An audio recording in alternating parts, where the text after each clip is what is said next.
All of us have networks, but if I were to ask you what's your strategy for networking, a lot of people struggle to answer that question.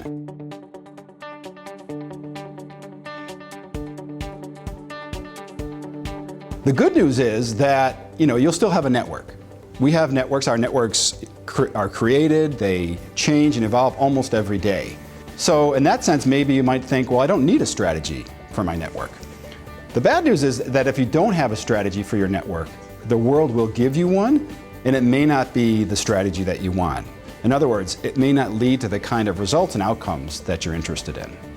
When we begin our education, we are taught that our intelligence and our effort, our hard work is what really matters.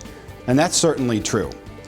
As we progress through life, we start to realize that there are other people that affect our success and how well we do. And sometimes we're dependent on them, particularly in organizations as people move up and start to assume some responsibility. They have a team, or suddenly they become responsible for a whole division or a whole organization. They're in charge, but they realize that for them to get anything done, they need to rely on other people.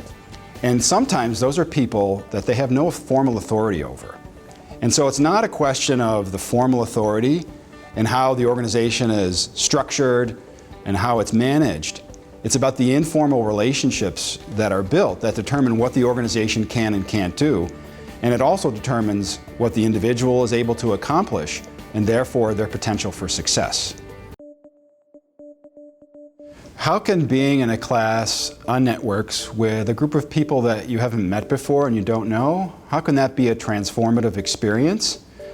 Well, it's a very interactive process, and we actually have an exercise that guides people through a discovery process where they realize, and maybe they had taken it for granted, but they realize in a very explicit way that they actually have a lot of resources at their disposal.